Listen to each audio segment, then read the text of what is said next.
Hi, Floppycatters. Today I have Dr. Anna Maria Wolf of her company, which is called Pet Synergy, and she offers a unique veterinary approach merging traditional medicine with holistic therapies. She prioritizes the interconnected health of animals, considering physical, emotional, and environmental factors. Today we are going to discuss fleas. Thank you, Dr. Anna, for being here. Well, you're welcome, and thank you for inviting me on the show. Yes. I'm very excited to talk about fleas because, well, they're the bane of my existence for spring, summer, and fall. I think they're the bane of a lot of people's existence, depending where they live, and they definitely are frustrating to deal with. Yes. You are based in Washington State, is that correct? Yes, I am, yes. I would assume with all the moisture there that they're pretty bad. Yeah, it's not as hot, but it gets pretty hot in the summer, and they can get really bad with the humidity then. And Yes. yeah, their life cycle will go to breeding every 5 days. So, it's pretty cool in the springtime, and then suddenly the weather gets hot and people have this huge flea infestation in their house. Yes, it's so miserable. I live in Kansas City, and I have a ginormous silver maple and then a smaller sugar maple, which attracts raccoons and possums and whatnot. So even if I treat my yard, they're still bringing them in all the time. That makes it really frustrating. It does. So I guess we could start from the beginning. What are some signs that your cat might have fleas? Well, initially, just a little bit of itching, and, you might look through the fleas, but they're pretty sneaky, so you might not see the fleas. And so then escalating to hair loss and more scratching and itching and red patches, and then little pimples, which are reaction to fleas a lot of the time. But if you look in the early stages, before you might notice the fleas crawling around, you might see little tiny pieces of black dirt, which is the flea poop, especially around the base of the tail is a really common place. So you can get a flea comb and comb, you might pick up a flea, but you're more likely to pick up the flea dirt initially. And then if you put that on a wet, like white paper towel, and then the little black dots will turn red. So you know that that's, blood from the poop of the flea, not just black dirt on your cat. So... Yes, yes. Which, if you have a dust bunny roller, when you go outside and they like to take a dust bath, then yes, you can have that difference between flea dirt and dirt. Yeah. And it's pretty cool to put the flea dirt on the paper towel and see that it actually is flea poop. So at least then you know. Yes. I mean, it's rewarding in one sense, and then it's like I have a mountain of vacuuming and washing ahead of me day after day. The dread of flea poop. Yes, yes. Yeah. So let's say I have a cat that has fleas. How do you tend to treat a cat with fleas? Well, personally, I try to treat them holistically, obviously, but it's not an easy journey. So. And the people that are committed to it, you definitely can get rid of them, but it's an ongoing thing. So, and you really have to be prepared to really look at your overall health of your cat, because basically, healthier cats with good immune systems do not attract as many fleas. So you just have to look deeper than just treating the fleas. You really have to improve the diet, and you have to improve the environment. You have to do supplements if needed. And you're not just, oh, how do I get rid of the fleas? It really is an overall picture that you have to consider if you're really, really going to get to the bottom of it and get rid of the fleas. Yes. Well, what do you recommend? I mean, if you're in a situation like you don't have time to work on the immune system at first, like you've got to get the fleas under control, so then that you have the mindset and everything. I mean, for me, there's no way that I could start working on my cat's health when I'm like, I just got to get rid of the fleas. Yeah, you do. And, you've got to really, give them a flea bath or treat them with holistic things if possible. And then you really, the fleas do live off the pet a lot of the time. So that's when you have to really just vacuum thoroughly, use things like boric acid or flea busters powder in the environment, use, diatomaceous earth, but be careful not to breathe it in, and, wash all the bedding and just try to get rid of as many fleas as you can in the environment and on the cat. So, Yes. I definitely recommend holistic products like Wonderside if your cat isn't sensitive to it, and also, even giving like brewer's yeast can help in the diet. But the critical thing in the beginning is to get rid of the fleas. So they're dealing with a lower flea burden. That makes it a lot easier then to regroup and get them healthier and, deal with the situation at a deeper level. So Yes. And in the many years that I've been dealing with this, it's a 3-part process: getting them out of the environment, and that's inside and outside, and then also off the cat. So that you have to tackle it 3 ways when you're hitting it yeah. naturally. And also, one thing people don't always think about is you can get flea traps, which are like water with a light. So those can be really helpful to get them out of the environment as well, because it attracts the fleas and then, they, go into the water and everything. So things Yes. like that. And then, there's nothing better than using a flea comb, honestly. And then you can dunk the things that come off the comb in some water as well. Because if you're diligent with the flea comb, you will get a lot of fleas off the cat. So, and some cats are really difficult to bathe. So, Yes. that's problematic as well. So, Yes. It is problematic. I actually, Charlie hates to be combed or groomed, so flea comb isn't even an option. I mean, no. so it's terrible. And then bathing him, I actually had a lot of success one year putting him in an Epsom salt bath. Oh, Um, yeah. like he has extreme feline allergy dermatitis, and I literally saw like the hue and the formation of his iris change from before and after that flea bath. It was, I mean, just calm, peaceful, like good clarity in his eyes afterwards. It was fascinating, and the fleas did come off. But he is a ragdoll cat, so long haired, and the stress of blow drying him afterwards was Yeah. not worth it.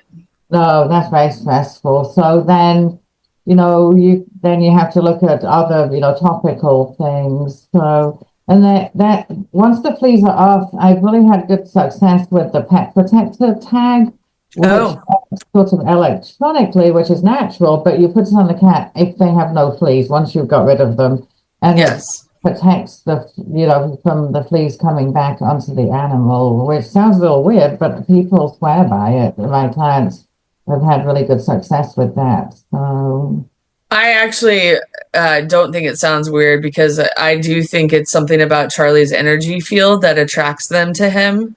Because yeah, I've tried everything, I've changed the diet, I've worked on his immune system, and he still gets them. And I mean, I literally think it's one of those things like mosquitoes. Like mosquitoes love me, but they don't love my mom. So, and I also am like super fascinated to know whether or not Charlie has AB blood. oh And I'm yeah, like, I yeah, wonder if it's that. yeah. No, Um, exactly, because I think there's definitely a correlation in people with mosquitoes and things, and I don't think anybody's researched it in cats, but that would be a really good idea. yeah. So Yeah. anyway, the pet protector tag makes a lot of sense to me, because it changes the energetics, um, so that they're not an attractive host. Yeah, and if you have a household of cats, they always gravitate to one cat who, for whatever reason is more susceptible, and the fleas just go there because, they probably know that cat may be a little bit weaker or out of balance, and that's where they seem to go. Yes. Yeah, the pet protector tag. I was actually just talking to a gal that runs a company that does bioresonance scans, which we talked about in an earlier interview. And I said, like, do you guys do any tests or anything for like how to, get a flea magnet back into balance? And she mentioned the pet protector tag, which was, I mean, not as a solution for the bioresonance question I had Yeah, asked, but yeah. as something that her family had used. And so I've tried other tags, but it looks like Pet Protector, you don't have to have it on. The activation period for a cat is, I think, between 7 and 14 days. Yeah, yeah. So you've got that. That's why it's good to do things preventatively ahead of time before the summer starts too, you know. So Yes. Do you have recommendations for what people should use in their yard? well, I mean, I would recommend in the yard using beneficial nematodes, but there's a temperature range that you have to use them in. So before it gets too, too cold or too hot. Yeah. So usually in the late spring, depending where you live, or early spring, is a good time to just be proactive. And basically the beneficial nematodes are small little worms that eat the flea eggs and larvae. So that really helps a lot. So Yes. and then yeah, you can use diatomaceous earth around the house, around doorways, around entrances, and also boric acid powder as well. So. Why do people always say around the doorways? Is it as if like the flea is going to jump off right before the cat goes inside? Well, I guess that, that's the hope. I think it's just if the cat's lying down and rolling around, it's just putting a barrier around your house, really, too, because the fleas, might come off, like in your case, other animals. So it's trying to prevent them hopping in the house as well, I think. So, Oh, I gotcha. yeah, but Okay. I think the beneficial nematodes are a lot more helpful, actually. But then you've got to deal with, the animal as well. So, Right. yeah. Yes. Okay. And what do you think about diatomaceous earth on the pet? Well, the problem with that is that it can damage the lungs if you inhale it or the cat inhales it. So, Yeah. okay, if they lick it off, but it's very dusty, and I definitely would be cautious with using it on the pet. So, I interviewed someone one time that suggested, because of the inhalation factor of diatomaceous earth, that you put it in one of those like, uh, well, this is not a good thing to say, but Roundup sprayers, but those oh pump yeah, sprayers. So I'm not recommending Roundup. Want to make that clear, but most people know about those pump sprayers as Roundup ones. So you put water and diatomaceous earth in there, and then you spray it in your house that way so that it's wet going down, but then when it's dry, then it will be effective. And I was like, well, I wonder if you could just do that, on your cat, with a squirt bottle or something. yeah, I have had people do that. I don't know if it works as well, but it definitely eliminates the risk of inhaling the powder. So, Yes. yeah. Um, what about, are there things internally a cat can take? I mean, you can use brewer's yeast. Garlic is a little problematic in cats because it can cause, anemic problems with the blood, like hemolysis. So I'm very cautious about using garlic in cats. But definitely brewer's yeast or nutritional yeast helps. So Yes. yeah, Charlie unfortunately reacts poorly to brewer's yeast. Loves it, but yeah. it's not his friend. No, and if I do allergy testing on animals as well, that's one of the things they test for, so that, if that happens to come up, then that's not the best thing to use. Yes. Yeah, I do use garlic on Charlie. yeah. And I think, in the right amount with a low amount and just watching for any symptoms and taking breaks, it's fine, but you just have to be careful with it. So, Yeah, he only gets it like 2 days a week, and I put it in like a number 3 or number 4 size capsule. And one thing that in case this helps somebody that's listening, that I didn't realize is I use organic garlic, and then I wait 15 minutes until the oils and stuff have been released from the garlic, because that's, I guess, an important factor when giving it. yeah, no, that's really good. And yeah, so yeah, those are the main things. But I also would use a lot of times fish oil or omega-3, and not only to treat the skin, but just to raise the overall health of the animal skin as well. So What kind of, you mentioned the fish oil. as well in the hyperesthesia interview that we did. Which brand do you like of fish oil? Well, I like either Grizzly brand or Nordic Naturals, and I'm a little careful of salmon oil because I see a lot of animals coming up as sensitive to that, and it's more likely to be contaminated. So I prefer to do like sardine or anchovy or even krill oil. Mm. Yeah. And Nordic Naturals, they make a krill oil, is that correct? Yeah, and Grizzly brand as well. So Okay. yeah. I also use coconut oil. I know some people don't think it's good for cats, but I've had good success with coconut oil for a lot of things in cats and also dogs. Oh, internally? Yes, yeah. Externally, I think like if you have a flea infestation and a short-haired cat, I wouldn't hesitate to put coconut oil all over them because it Yeah, takes definitely. care of it really fast. And if they lick and groom it, that's fine too. But I've also used Yes. it funnily as well. So Yes, but as I mean, for a long-haired cat, I tried it because I was desperate and it wasn't pretty. no, I know. And I mean, I usually use it even on short-haired cats, just on the areas where the skin is, bare or there's inflammation. I don't usually put it all over them. So, Yes.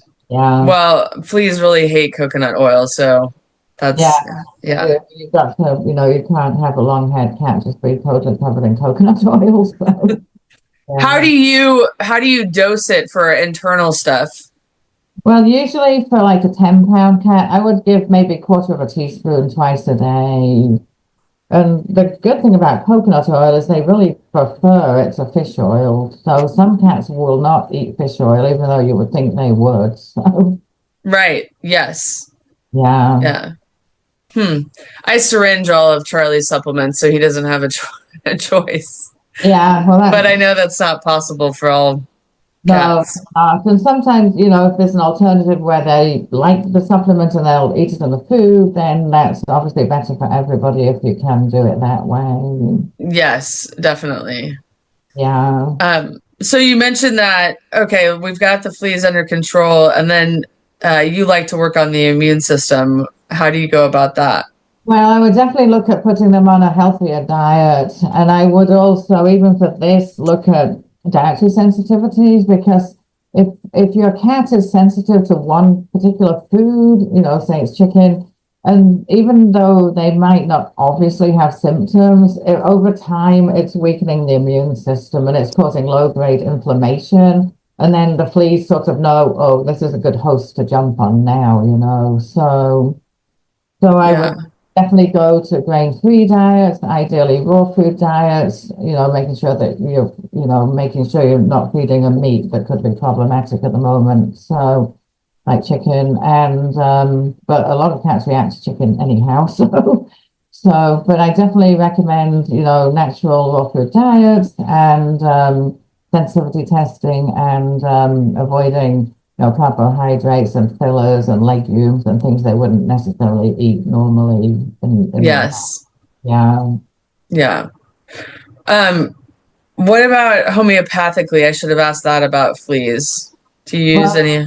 yeah, I use some homeopathics. I either use, constitutional homeopathics, but there are some general homeopathic remedies that help. And there are, skin remedies like Homeopet makes a combination. Hmm. So, which is for flea and skin, but it helps with ticks too. I mean, fleas and ticks too.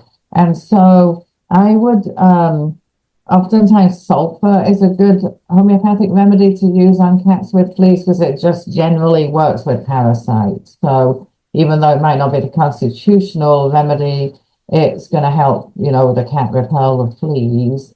And there is a homeopathic remedy which is called Pulex irritans, which is actually made from the flea itself, and that is a specific homeopathic remedy for fleas, especially if they're getting, flea hypersensitivity reactions. Yes.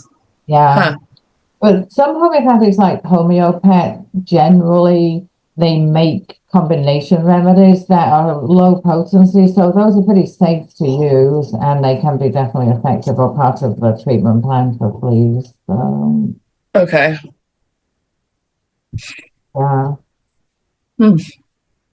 But they don't, I mean, do they make one that repels them, or like you can't use it as a preventative? Not really, but with homeopathic remedy like the sulfur, they do think it raises the immunity of the animal against the fleas. So, it was more on an energetic level as opposed to repelling it like garlic would. So, Okay. uh, Okay. Right. Thank you. You're giving me some ideas to explore. yeah, and then I've used topical things as well, like Wonderside, which is safe for cats, but I've had some cats that will react to it, which is cedar oil based. So, Yes. Yes, I have one that does. yeah, and also there's a vet, Dr. Melissa Sheldon, who is oily vet, and she has safe essential oils for cats that help against, for flea control. So, Yes, her company makes it's called Animalio and Kitty Boost, but Kitty Boost is one for cats, but she also has like specific ones for fleas. yeah, and I've had, she's done a lot of research and her products are really good, and she's very clear which ones are okay to use in cats and which ones are not too. Yes. Um, Have you heard of Fleax by the two crazy cat ladies? Yeah, I've heard of that too. They have some good products, which I think, are worth trying. So I haven't used that one personally, though. It has black cumin, spearmint, and fern in it. And unfortunately, Charlie has a reaction to the fern. However, I'm able to use it in a diluted form on my couches and wherever in my house that I can't wash or can't vacuum. So it's pretty spectacular. I've actually caught a flea, put it in a Ziploc bag, and then sprayed it with Fleax to see how effective it was. It worked. Yeah. Yes. Yeah, well, that's good to know. Yeah. Yes. I really wish that I could spray it on Charlie because it really it smells good. Like not, not a foo-foo fragrance or anything like that, but it's nice. It isn't offensive or anything like that. And I know it's effective. So that's why I would prefer to spray it on him, but I can't. Yeah, no, in that case, you just have to, wash all the bedding and then spray where they're going to be lying. And that's the best you can do sometimes. But it's still Yes. Yeah. And I don't think I understood when I first got fleas that you literally you have to vacuum every day. You have to wash everything every day. So I put towels everywhere. I mean, when you actually have fleas is what I mean. Yeah. And you have to continually wash those towels every day. And I found that if I vacuum in the morning and vacuum at night, I considerably cut down the length of time I'll need to vacuum. So instead of 2 weeks, I'll reduce it by 1 week if I vacuum twice a day for the first 3 days. Yeah, it does make a difference. And what some people do, you can get herbal flea collars, which I don't necessarily recommend on the pet because I've had a lot of pets have reaction to those, but you can cut them up and put it inside the vacuum cleaner bag as well. Ooh. So that, they're not just hopping out and empty it outside. I mean, but anyhow, that can help too. So. Yes, that's smart. I actually take the Fleax and spray my vacuum's brush roll with it while it's running. So that it will get like the tube and everything. Yeah, no, that's a good idea too, because you want to make sure they're not just stuck in there or jumping back out. So yes. Anything else that you recommend for the immune system to help prevent fleas from wanting your cat to be a host?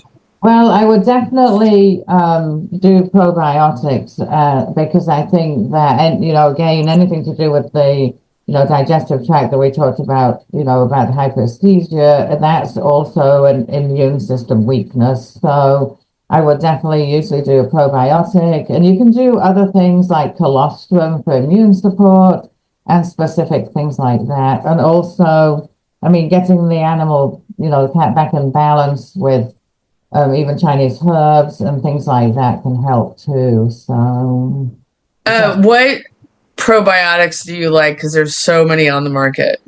well, I know it's just overwhelming, really. And I do like the animal biome products because that is more tailored to the individual cat, where they'll, actually test the, stool sample to look at the population of bacteria.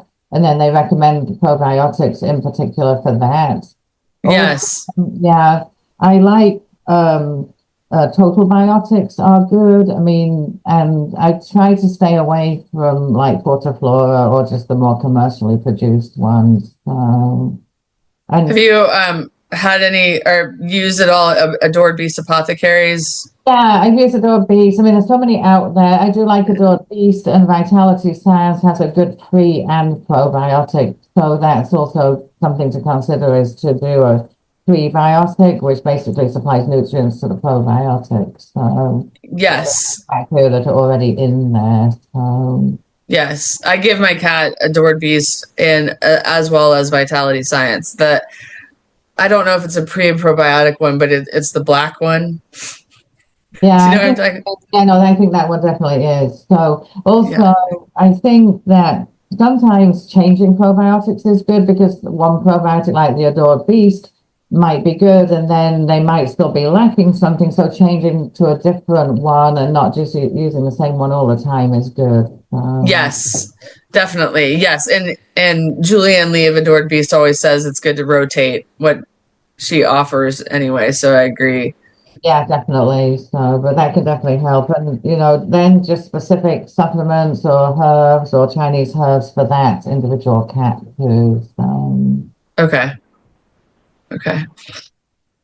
Anything? Well, on in the inside environment, you mentioned diatomaceous earth, also borax.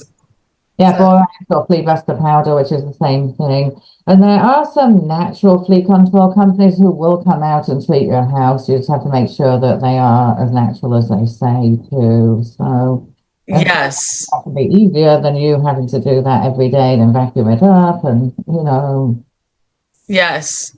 I yeah. would even be scared though if it was natural, like, or are they using essential oils, or what are they using? Is that safe? Right. Um, Yeah. But some of them just use, boric acid, and that way, but I think it's very important to ask them what they're actually using and get specifics. So, yes. Yeah. I have had success with salt and baking soda as well. yeah, that can help too. And, anything just to, deter them and make them environment not so attractive, and hopefully, not have them survive as well. Yes. Well, and I guess, a dehumidifier can help too because they don't like humidity. I mean, they love humidity. So if you remove that, then that can help get them out as well. Yeah, definitely. And then steam cleaning is really good too. I mean, you can steam clean the carpets, and you can also get attachments for steam cleaning the furniture as well. So, Yes.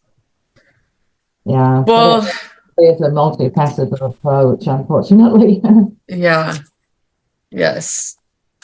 Uh, well, I think that's all I can think of. Do you have anything else that I might have missed? Well, I do think, like we basically covered it, but in summary, I would definitely look at, getting what you can do to make your cats as healthy as possible, so you're preventing fleas and future flea infestations. Yes. Yes. And one way to do that is to reach out to you for a telemedicine consultation or an in person one. Yeah, and or another holistic vet where you live, and just try to get. It's kind of like the fleas are a symptom of things not being in balance rather than the problem in a way. So treating the actual underlying, thing that caused the fleas to be on your cat is important. Yes. I had someone tell me one time that they love fleas, and I was like, well, please tell me why. And they said because it's an indication that you need to work on something in your body or in your cat's body. Yeah, exactly. And I So hadn't thought of it that way, but I was like, huh, interesting.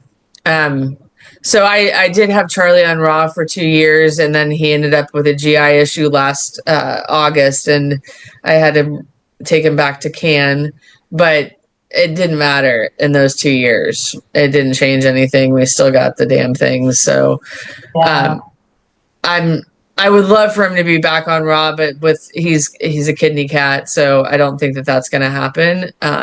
So then you just have to do the best that you can and, support them in other ways. Yes, yes. I lost my train of thought with something that you said. Oh, holistic vets. I know that there is a search on, is it the American? Yeah, AHVMA. So it's Yes. American Holistic Veterinary Medical Association. Okay. I'll And include a link to that, but any other ways to find a holistic vet? you can also go to IVAS, which is the International Veterinary Acupuncture Society.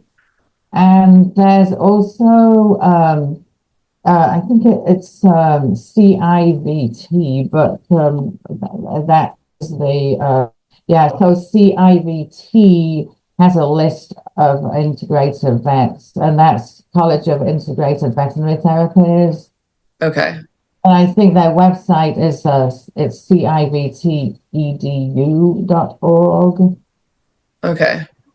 That's also worldwide, so it's actually based in Australia, but it has like other countries listed as well. But so does the AHADMA as well, but both of them are good resources. So. Great. Thank you. I didn't know of those other two. And then if I want to work with you, where do I find you? I'm at www.petsynergy.com. PETSYNERGY.com. Thank you. I will also link up to it in the description. Thank you. Thank you very, very much. My cat Charlie has a head trimmer from me applying topical flea meds. Oh, God. So that's what led me to the things that we've discussed, feeling hyperesthesia and now fleas today, having to treat it all naturally because I was petrified that I would cause a grand mal seizure if I continued doing what I was doing. I know, and I've treated several animals, which mostly dogs that did develop that, and didn't. One of them I didn't treat, but another vet where they lived gave the dog a flea medicine, and he didn't revive. Yes, it's scary. It really is, and cats are very much more sensitive than dogs too. So Yes. There's been so many long-term chronic diseases too. We don't know how much that is connected to the chemicals they give them through their lives. Yes, makes sense. I mean, I feel like that's why I'm dealing with all the things I'm dealing with is because I went to a conventionally trained veterinarian, and I trusted all the recommendations. And yes, I don't think I can.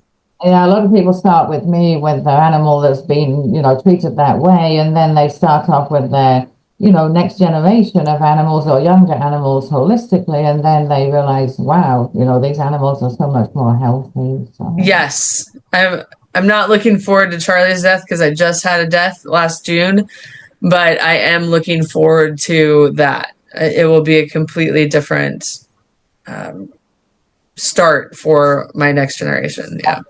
But at least Charlie's living to a healthy old age here, so that's really wonderful. So. Yes, it is.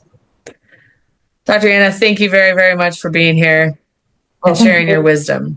And have a good rest of the day. Thank you. You too.